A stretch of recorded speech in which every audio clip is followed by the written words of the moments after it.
안녕하세요. 허재현 기자입니다. 허재현 기자가 운영하는 허재현 TV 유튜브 채널에서 오늘은 또 새로운 프로그램을 하나 소개해 드리겠습니다. 오늘 여러분이 만나실 프로그램 이름은 바로 시사 바리스타라는 프로그램입니다. 네. 제가 바로 시사 바리스타로 나서는 허재현 기자입니다. 우리 사회에 참 여러 가지 복잡한 그 사회 문제들, 이슈들에 대해서 허재현 기자가 이 시사 이슈는 이렇게 드셔야 됩니다. 이렇게 맛있게 드실 수 있도록 잘 요리해서 커피 한 잔과 함께 향긋한 목소리와 함께 여러분에게 우리 사회를 올바르게 해석할 수 있는 방향을 제시하는 그런 프로그램이라고 보시면 되겠습니다. 시사 이슈는 사실 굉장히 좀 딱딱하고 날카롭고 무거운 어떤 그런 일단 그런 부담감부터 드시죠. 그러나 걱정하지 마십시오. 이제 허재현 기자가 이 달달한 커피향 같은 목소리로 용서하십시오. 커피 한 잔과 함께 가볍게 들을 수 있는 그런 오피니언 리더로 여러분들을 만들어드리는 그런 방송이 여러분 앞에 찾아왔습니다. 시사 바리스타. 네, 정말 그래서 저는 여러분께 커피 한 잔 대접하면서 방송을 진행하려고 합니다. 지금 커피 내릴 시간이 다 됐거든요. 본격적으로 방송 시작하기 전에 커피 한 잔부터 일단 좀 내려보고 그렇게 시작하겠습니다.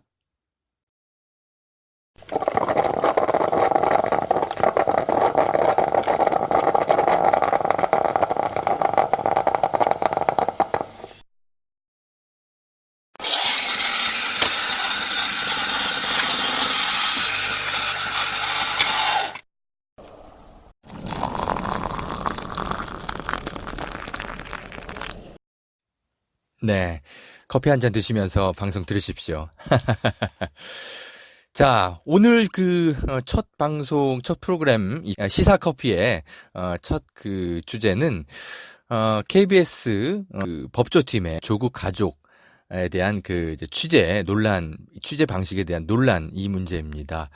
여러분 뭐 많이 들으셨겠지만 KBS 법조팀이 조국 가족의 여러 가지 재산, 투자, 자문을 해준 김경록 씨를 인터뷰를 했는데, 이 인터뷰 내용이 검찰에 세워나가고, 또 김경록 씨는 자신의 인터뷰 내용도 KBS에 제대로 반영도 안 되고, 뭐 이런 것들에 대해서 이제 유시민 노무현 재단 이사장이 진행하는 방송 프로그램에 나가서 좀 항의를 하고, 그래서 이게 좀 굉장히 큰 논란이 지금 되고 있죠. 그러면서 KBS뿐만이 아니라 모든 우리 사회 대부분 언론의 이 법조 취재 관행이 검찰 중심의 이제 어떤 시각이 굉장히 좀 많이 묻어 있는 게 좀 논란이 되고 있는데, 이런 것에 대한 전반적인 문제들로 좀 확산하고 있습니다. 그래서 이제 KBS 쪽에서는 이제 이런 논란이 확산하니까 KBS 시청자위원회를 통해서 이 KBS 법조 취재가 과연 여러 가지 취재 윤리라든지 여러 면에서 적절한 원칙을 지켰느냐, 이런 것들에 대해서 좀 살펴본다고 하는데요. 오늘은 제가 KBS 시청자위원회가 반드시 이런 부분들은 좀 확인을 해야 되고, 또 이런 정도의 정보를 좀 갖고 회의에 참여하시는 게 좋겠다 하는 그런 제가 좀 조언을 좀 드리려고 합니다. 저도 나름대로 한겨레에서 사회부 기자로서 잔뼈가 굵은 기자이고, 여러 가지 탐사 취재 많이 하면서 아무튼 여러 가지 KBS처럼 저도 법조팀의 사회부의 한겨레에서도 있었고 여러 취재 경험이 있기 때문에, 아무래도 이 시청자위원회에 참여하시는 분들은 좀 시민단체 활동가들이라든지 또 어떤 기자들의 생리라든지 언론 취재 관행 이런 것들을 내밀하게 좀 잘 모르시는 분들이 조금 섞여 계실 거예요. 그래서 조금은 언론인들의 어떤 전문적인 이야기라든지 내용이라든지 취재 방식에 대해서 좀 잘 모르면 또 뭐 그 해명을 좀 들어보면 또 그럴 수 있겠다 또 이렇게 또 생각이 드실 수도 있거든요. 예, 그래서 그런 부분들을 좀 날카롭게 좀 사전에 좀 정리해드리고자 오늘 시사커피 주제로 내용을 좀 준비해봤습니다. 먼저 그 성재호 KBS 사회부장이 이런 그 반론을 펼쳤어요. 뭐냐? KBS가 당연히 이제 취재원의 인터뷰 내용을 검찰이 유출하지 않았고, 그리고 사실관계를 분명히 할 필요가 있는 부분은 검찰 취재를 통해 확인한 적이 있을 뿐이다. 전체 인터뷰는 어떤 식으로든 검찰에 전달한 적 없다. 이런 얘기를 했죠. 그리고, 네, 이게 일단 가장 좀 핵심인데, KBS 이 사회부장의 이야기를 처음에 들었을 때는 뭐 그래 뭐 당연히 좀 뭐 여러 가지 좀 논란이 되고 있는 부분들은 확인 취재를 할 수 있지. 처음엔 저도 이제 그런 생각을 했는데 이 생각이 이제 좀 나중에 제가 좀 하루 지나서 좀 바뀌었는데, 그거는 KBS가 이 김경록 씨와의 어떤 인터뷰를 실제로 했는지 질의응답을 제가 원문을 구해서 읽었거든요. 그 이후 좀 생각이 좀 바뀌었습니다. 왜냐하면 이 김경록 씨가 말하는 내용 중에 검찰의 수사 어떤 그 내용과 크게 이렇게 그 진술 이게 사전에 한 것과 별 차이가 없더라고요. 그러니까 이거 뭘 뜻하는 거냐면 김경록 씨의 인터뷰 내용을 가지고 검찰이 추가 확인할 게 별로 없는 거예요. 예, 뭐 김경록 씨가 검찰 수사가 정말 잘못됐다든지 나는 이런 부분들은 정말 동의가 안 된다든지 이런 부분들을 막 강하게 항의하는 부분이 있으면은 검찰에 이렇게 김경록 씨가 좀 강하게 반발하는데 검찰의 입장은 뭐냐? 우리가 뭐 객관적으로 좀 더 판단해야 될 부분은 뭐냐? 자문을 구할 수 있거든요. 그런데 김경록 씨는 그런 거를 진술한 게 하나도 없어요. 예. 그러니까 도대체 무엇을 가지고 팩트 체크를 위해서 검찰에 물었는지 이 KBS 시청자위원회는 정확하게 KBS 법조팀에 좀 물어봐야 됩니다. 정확히 무엇을 질문했고 어떤 답변을 얻었는지. 뭐 취재원 보호상 그건 답변하기 곤란하다 그러면 검찰 취재원이 누군지 밝히지 말라고 하세요. 그러고 정확하게 그냥 질문 내용과 답변 들은 내용만 공개해달라. 이렇게 이야기를 하시면 됩니다. 그리고 또 하나 꼭 물어보셔야 될 게, 분명히 KBS 기자는 이제 그 김경록 씨와 인터뷰하는 과정에서 김경록 씨에게 이런 이야기를 듣습니다. 뭐냐? 정경심 교수가, 펀드 그 투자를 할 때, 좀 어느 정도 본인이 내용을 정확히 어느 정도 어디 가서 듣고 파악해서 이 펀드를 먼저 가져왔다. 그래서 그런 부분들에 대해서는 이제 좀 정경심 교수가 아무것도 모르고 투자했다라고 주장하는 거는 조금은 좀 정경심 교수에게 불리한 얘기죠. 그런데 동시에 조국 교수는 그런데 이 정경심 교수가 정확히 뭘 하고 이렇게 투자를 하는지 진짜 모르는 것 같더라.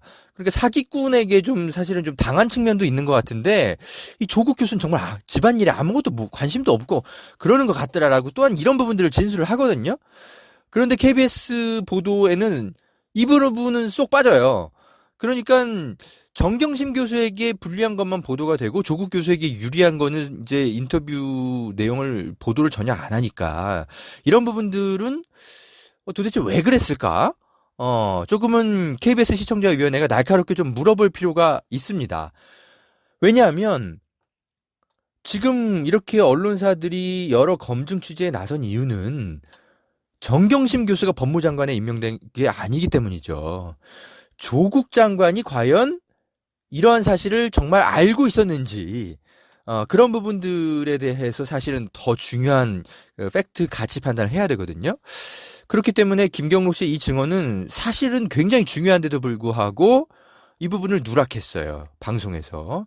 성재호 이 KBS 사회부장은 도대체 그 정교숙 자산관리인의 입에서 이 사모펀드 투자 과정에 대한 여러 가지 이야기가 나온 것보다 더 중요한 다른 맥락이 있는지 저는 지금도 모르겠다라고 그렇게 그분은 밝히셨는데 저는 이게 좀 궤변인 것 같습니다. 아까도 계속 밝히지만 우리가 장관 지금 검증을 하는 거지 정경심 교수 검증하는 게 아니거든요.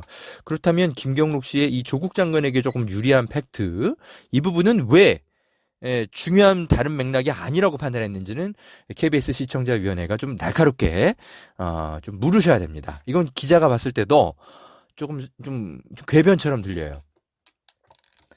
그리고 그 다음에 또 검찰에 과연 또 팩트 체크를 하는 것이 또한 맞느냐라는 부분도 좀 따져볼 필요가 있습니다.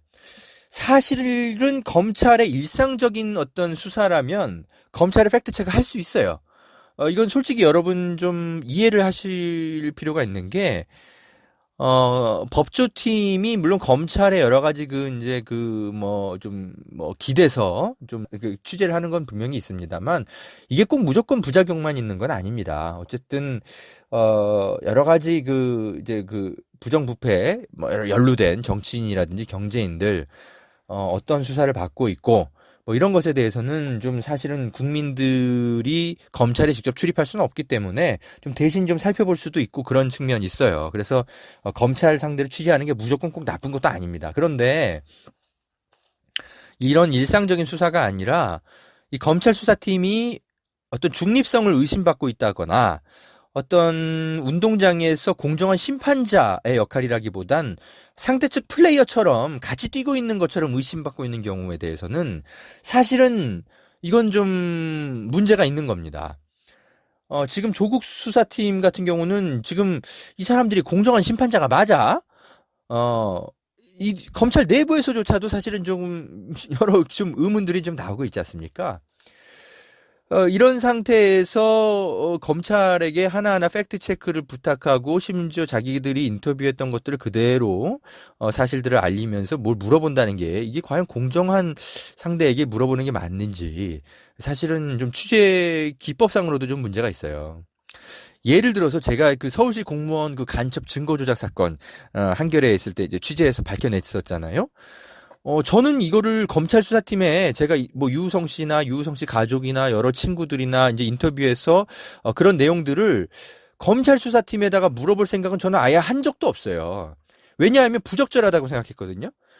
검찰 수사팀이 오히려 증거 조작에 가담한 것 같은 의심이 드는 거죠. 오히려 검찰 수사팀이야말로 오히려 더 좀 얘네들이 이거 수사 정말 객관적으로 하는 거 맞아? 똑같이 날카롭게 비판적인 시선으로 검증해야 될 대상들이 사실 검찰 수사팀이거든요. 그런 상황에서 제가 유우성 씨의 여러 가지 취재 기록이나 인터뷰 내용들을 검찰에다 물어보서는 안 되는 거죠. 그건 오히려 더 이상한 자문 결과가 나올 수 있죠. 그렇다면은 검찰 바깥에 있는 법조인들, 예를 들어서 검찰 출신의 변호사라든지 이런 사람들에게 자문을 얻으면 얻었지 현재 검찰 수사팀에 물어봐서는 그건 오히려 굉장히 큰 어떤 왜곡된 자문을 받을 수 있죠. 그래서 KBS 시청자위원회는 정말 지금 조국 수사팀에게 이런 자문을 얻는 게 맞는다고 생각한 거냐, 좀 날카롭게 좀 물어볼 필요가 있습니다. 또 하나, 취재 윤리상의 문제입니다. 인터뷰를 한 사람은 어쨌든 KBS를 믿고 인터뷰를 한 거죠. 그렇다면 그 사람의 신원이나 여러 가지 인권적인 문제들은 철저하게 비밀 보장을 해줘야 되는 겁니다. 그게 이제 언론의 이제 비밀 준수 의무라든지 어떤 인권 취재 준칙이라든지 그렇게 볼 수가 있죠. 조국 장관의 가족의 진실을 쫓는다는 가치를 너무 앞세워서 인권을 준수해가면서 취재를 해야 되는 어떤 준칙이라든지 이런 것들을 후순위로 밀어도 되는 것인지 KBS 시청자위원회는 이 법조팀에 한번 좀 물어볼 필요가 있습니다. 이것 때문에 사실 김경록 씨는 자기가 나중에 검찰 수사팀에 이제 추가로 이제 조사받으러 갔을 때 자기가 인터뷰했다는 사실이 검찰에 먼저 알려졌다는 게 얼마나 했는지 얘기하지 않습니까? 이거 너무나 당연한 거거든요. 이거 사실은 KBS 법조팀은 우리가 인터뷰 대상자의 이런 거 발언을 맥락상 이런 거 편집해서 보도할 수도 있고 검찰에 물어볼 수도 있는 거 아니냐라고 얘기하는데 설사 그것을 인정한다 하더라도 KBS 이 취재팀은 김경록 씨에겐 사과하셔야 됩니다. 본의 아니게 우리가 이렇게 됐다. 예, 이거 반드시 사과하셔야 됩니다. 이거 뭐 어떤 누가 이것을 이해할 수 있겠습니까? 그죠? 예. 네, 제가 좀 커피 한 잔 마시면서 차분하게 진행하는 그런 방송을 하려고 했는데 역시 좀 그 주제가 주제이다 보니까 조금은 좀 언성이 좀 높아지는 것 같습니다. 잠깐 좀 쉬었다가 커피 한 잔 또 아이고 많이 식었네요. 또 뜨거운 커피 한 잔 다시 또 좀 따라 드릴 테니까 또 커피 한 잔 하시고 또 말씀 또 이어가시죠.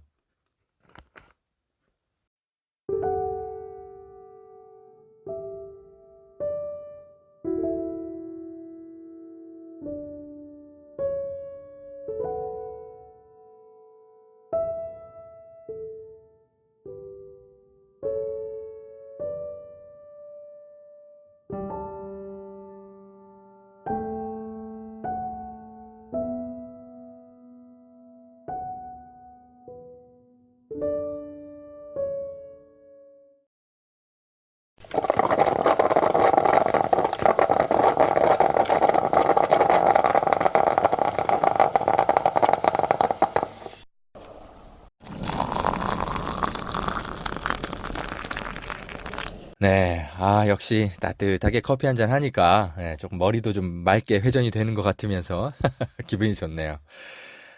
여러분, 허재현 TV가 야심차게 마련한 시사 커피 프로그램과 함께 하고 계십니다. KBS 시청자위원회에 전해 드리고 싶은 저의 이야기들을 지금 정리하고 있는데요. 마지막으로 이런 조언도 좀 드리고 싶어요. 반드시 그 KBS 출입하는 검찰 출입하는 KBS 법조팀에 당신들은 그렇다면 검찰 수사팀에 이 수사 여러 가지 그 정보를 얻기 위해서 인터뷰했던 사람들의 여러 가지 그 내용들을 사실관계를 몇 번이나 물어봤는지 한번 좀 물어보십시오. 법조팀이 너무나 나이브하게 아니 이런 것들을 검찰 수사팀에 물어볼 수 있는 거 아니냐. 우리는 어떤 진영에도 속해 있지 않다. 뭐 이렇게 좀 얘기하는 걸 보면 이분들은 조국 그 가족의 수사에 대해서만 지금까지 이렇게 검찰과 이런 취재 협조를 했던 게 아닌 것 같아요. 그렇다면 뭐 케이스 바이 케이스별로 좀 다르겠지만 지금까지 몇 번이나 이렇게 했다는 거냐 좀 물어보실 필요가 있어요. 만약에 이게 한두 건이 아니라면 문제가 굉장히 심각해지는 겁니다. 왜냐하면 앞으로 KBS와 누가 인터뷰하겠습니까? 내가 어떤 그 수사를 받고 있는 사람이라면 저의 어떤 방어권을 위해서 언론에 이제 이야기를 할 수가 있는데, 근데 내가 검찰에는 좀 밝히고 싶지 않은 어떤 또 속내가 있을 수 있잖아요? 그런 것들이 그러니까 KBS와 인터뷰만 하면 검찰에 다 새어 나간다면 누가 KBS와 앞으로 인터뷰하겠습니까? 굉장히 끔찍하죠. 예. 그래서 이게 과연 조국 가족에게서만 벌어졌던 어떤 취재 관행인지 아닌지 좀 시청자위원회가 좀 날카롭게 좀 물어볼 필요가 있습니다. 자, 아까도 말씀드렸지만, 이게 얼핏 그 일반인들이 이 KBS 이 성재호 부장의 어떤 주장을 그냥 듣는다면, 그래, 팩트 체크를 위해서 저럴 수도 있는 거 아니야. 그리고 당연히 진영 논리는 없어야 되니까 검찰에 물어봐야지. 이렇게 그냥 생각될 수도 있어요. 그런데, 글쎄요, 이게 10년 차 이상 기자, 정말 진짜 수백 건의 그 어떤 팩트 체크를 진행하고 탐사 보도나 여러 가지 그 경험들이 많은 기자라면 사실 이 성재호 부장의 지금 주장은 조금은 좀 궤변처럼 들립니다. 제가, 제 경험상으로도 맞지도 않고 여러 가지 취재 윤리상이나 여러 가지 그 원칙상에 따져봐도 맞지가 않습니다. 그러나 KBS 이 성재호 부장이 사실은 이 언론 개혁을 위해서 이명박 정권에 맞서서 이 새노조를 만들고 여러 가지 그 언론 개혁 운동을 좀 사실은 좀 앞장서서 했던 KBS 직원이기도 해요. 그런 측면에서 조금은 좀 순수하게 그분들의 입장에서 좀 제가 생각을 좀 양보해서 해보자면 어쩌면 저는 이렇게 생각해요. 검찰과의 유착 관계가 있었다기보단 스스로도 모르게 어떤 검찰에 이용당하는 것들에 대해서 좀 나이브하게 있었던 게 아닌가. 그리고 검찰의 좀 나쁜 빨대에 좀 이용당한 게 아닌가 이런 생각도 좀 들어요. 그러니까 이 검찰의 어떤 팩트 체크를 위해서 KBS 법조팀이 접근했을 수는 있는데 이게 정확하게 수사팀에 접근을 했다는 건지 아니면 자신들이 좀 생각하는 좀 괜찮은 어떤 중립적인 검찰 또 다른 취재원에게 접근했다는 것인지 사실은 좀 모호하거든요. 그래서 시청자위원회는 그걸 좀 정확하게 물어볼 필요가 있습니다. 정확하게 물어봤다는 거냐 아니면 좀 다른 객관적으로 자문을 얻을 만한 괜찮은 착한 검찰에게 물어봤는데 알고 봤더니 얘가 나쁜 빨대여서 수사팀에 이런 것들을 하나하나 다 흘려줬다는 것인지 그래서 KBS 기자들도 정말 뒤통수 맞았다는 건지 좀 물어볼 필요가 있습니다. 네. 우리가 뭐 어떤 검찰의 민주 세력이라고 할까요? 그런 사람들과 접촉해서 뭐 자문을 얻고 뭐하고 이런 것까지 사실을 하지 말라 할 수는 없는 거거든요. 이건 오히려 국민을 위해서 필요한 거거든요. 그래서 이런 거는 좀 시청자위원회가 조금은 좀 구분해서 좀 물어볼 필요가 있지 않나 이런 생각이 듭니다. 오늘 KBS 법조팀의 조국 수사 가족의 여러 가지 취재 방식의 문제 한번 다뤄봤는데요. 사실은 뭐 제가 여러 그 기회를 통해서 말씀드렸지만 이거는 KBS 법조팀만의 문제는 아닙니다. 모든 대부분의 언론사들 이 법조팀을 두고 있는 언론사들이 다 문제인데요. 한겨레도 물론 마찬가지입니다. 그러나 이 검찰의 어떤 속보를 얻기 위해서 이렇게 검찰 중심의 취재를 진행하는 것들 여러 가지 지금 부작용이 나오고 있기 때문에 이제는 정말 이런 방식의 그 어떤 이제 취재 관행에 대해서 정말 좀 시대가 많이 바뀌었기 때문에 이 언론계 전체가 이런 문제에 대해서 좀 진지하게 비판적으로 생각해 볼 필요가 있습니다. 그런 면에서는 이 KBS는 조금은 좀 억울할 수도 있어요. 이게 우리만 잘못하고 있는 것도 아닌데 왜 우리한테만 이러냐. 그죠? 그럴 수 있죠. 그러나 KBS는 어쨌든 공영방송이고요. 알릴레오랑은 뭐 차원이 다른 방송입니다. 알릴레오는 뭐 성재호 부장 말대로 뭐 진영주의자들의 방송일 수 있어요. 특정 정치인이 방송하는 거잖아요. 그래서 공영방송이 추구하는 어떤 저널리즘의 원칙과는 조금은 다른 방송을 할 수 있는 겁니다. 그걸 우리는 그래서 알릴레오 방송을 걸러서 듣거든요. 그러나 KBS 공영방송은 완전히 차원이 다른 방송이기 때문에 알릴레오에게 드는 매와 어떤 비판의 어떤 수위와 KBS 법조팀, 취재팀에 드는 국민의 어떤 비판의 매가 수위가 같을 수 없는 겁니다. 더 아프게 맞아야 됩니다. 그래서 KBS가 이번 기회에 우리들의 취재 관행이 과연 정말 객관적이고 합리적이고 인권의 가치에 부합된 것인지 좀 되돌아볼 필요가 있습니다. 한겨레 같은 경우는 과거에 이제 이런 문제들이 벌어졌을 때 따로 어떤 법조팀 취재 관행을 바꾸기 위해서 나름대로 그 태스크포스를 구성해서 여러 가지 그 취재 준칙을 새로 마련하기도 했거든요. 이번 기회에 KBS도 좀 그런 부분들에 대해서 좀 방법을 고민해 볼 필요가 있습니다. 이런 주장들을 사실 KBS의 젊은 기자들이 좀 해야 되는데 안타깝게도 KBS 기자협회도 그렇고 이 어떤 젊은 어떤 기수들도 그렇고 성명을 내는 게 전혀 없어요. 오히려 그냥 KBS 사쪽의 입장을 몰아세우면서 당신들이 청와대의 눈치만 보는 거 아니냐 뭐 이런 주장을 하는데 약간 좀 핀트가 좀 어긋난 지금 주장들을 계속 하고 있는 것 같아요. 이게 지금 청와대의 압력 때문이 아니라 국민 전체가 굉장히 많은 국민들 그리고 저 같은 그 기자들이 보기에도 굉장히 좀 문제가 있는 그 보도들이어서 항의들을 하고 있는 그런 여론들이 있는 것인데 이게 지금 청와대 여론으로만 지금 몰고 가는 거는 맥락을 좀 잘못 짚고 있는 거죠. 예. KBS 젊은 기자들이 좀 분발했으면 좋겠습니다. 이들이 벌써 어떤 그 편한 취재 출입처에 관성에 좀 젖어들여 버린 것은 아닌가 조금은 그런 부분들도 조금은 좀 우려스럽네요. 자, 저부터 잘하겠습니다. 예, 저라고 모든 취재를 잘하고 있다는 것은 아닌데요. 어쨌든 이 KBS 이 시청자위원회가 이 KBS 기자들을 만날 때 어떤 질문들과 어떤 부분들 주의해서 만나셔야 될지 좀 조언을 드리고자 오늘 프로그램을 진행해 봤습니다. 자, 다음 시사 방송에선 또 좋은 주제를 갖고 여러분과 또 만나겠습니다. 저의 그 유튜브 채널이 지금 구독자가 1000명이 안 됩니다. 최소한 1000명이 넘어야 이게 수익이 단 1원이라도 발생하기 시작하거든요. 그래서 오늘 이 방송이 좀 여러분 괜찮으셨다면, 좋아요 눌러주시고, 구독도 좀 해주시고, 또 공유도 좀 많이 해주시면 감사하겠습니다. 저는 그럼, 다음 방송에서 또 좋은 콘텐츠 갖고 여러분 찾아뵙겠습니다. 고맙습니다. 안녕.